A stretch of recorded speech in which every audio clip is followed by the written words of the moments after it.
terme de 4 jours de crise dans tout le pays, l'État ivoirien va payer le reliquat de primes promis en janvier dernier aux mutins. Les soldats mutins qui ont semé le trouble en Côte d'Ivoire depuis vendredi dernier pour le paiement de primes ont cessé leur mouvement mardi après la conclusion d'un accord permettant un retour à la normale dans les principales villes, Abidjan et Bouaké. Je puis vous garantir que l'accord est acquis, que les deux parties sont consentantes et cet accord sera appliqué. Il est même déjà en cours d'application. Le ministre de la Défense a ajouté que la situation était en voie de normalisation après les premières mutineries lancées en janvier pour des revendications salariales.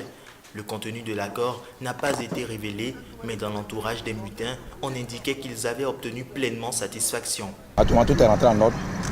On nous a dit que tout est rentré en ordre. Donc nous aussi, on rentre en caserne. Nous, on veut que ça s'arrête là. On ne veut plus continuer. Ce n'est pas nos souhaits.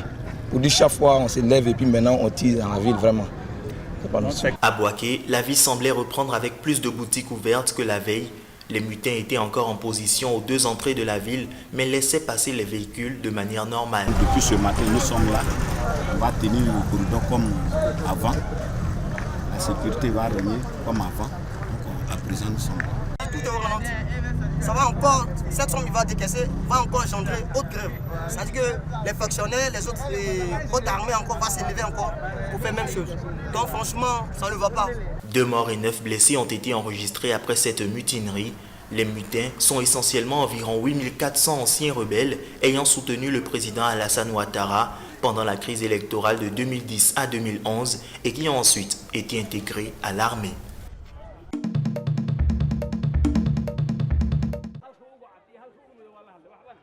C'est la milice islamiste des Chebab qui a revendiqué l'attentat.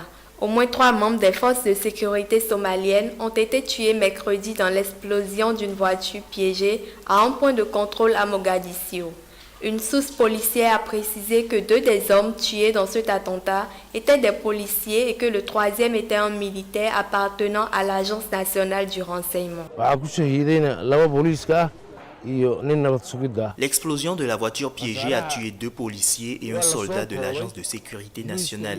Le nombre de victimes a été limité parce que la police et l'agence avaient évacué tous les résidents des environs juste avant d'inspecter la voiture.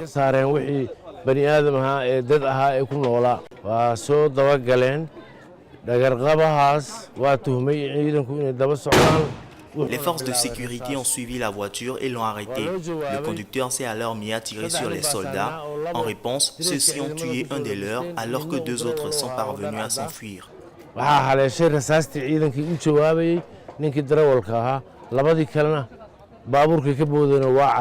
Selon le policier, aucune arrestation n'a pour l'instant été effectuée. Mais une importante chasse à l'homme a été lancée. Le kamikaze mort dans l'attentat avait précipité son véhicule sur le barrage de police installé dans le quartier de Ouadagir. Les Chebab ont intensifié leur lutte contre le gouvernement somalien depuis qu'ils ont été chassés ces dernières années de la capitale et d'autres grandes zones urbaines du pays par l'armée nationale et les forces de l'Union africaine.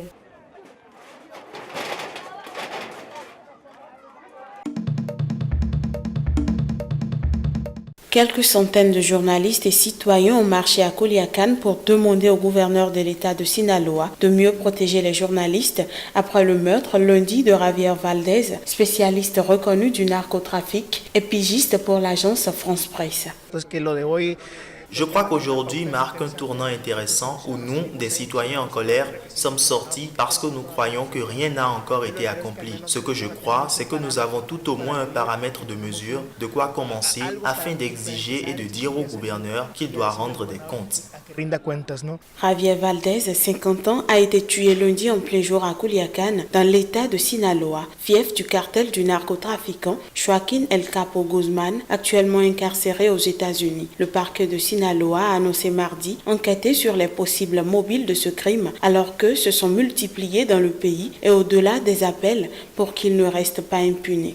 J'ai demandé le support du fédéral, mais de toute évidence, ça n'a pas été suffisant. Nous avons certainement besoin de plus de support, d'une police locale plus forte. Le président Enrique Peña Nieto a condamné sur Twitter ce crime indigne, assurant avoir donné des instructions afin que le ministère de la Justice soutienne les autorités locales dans l'enquête. Les autorités mexicaines se trouvaient sous pression après le meurtre de ce reporter emblématique, récompensé par plusieurs prix internationaux qui dénonçaient aussi bien les cartels de la drogue que la corruption du pouvoir. Le mois de mars a été particulièrement sombre avec 3 reporters abattus et un autre blessé grièvement. Face au manque de sécurité, le quotidien Diario Norte, basé à Ciudad Juárez, a cessé sa parution.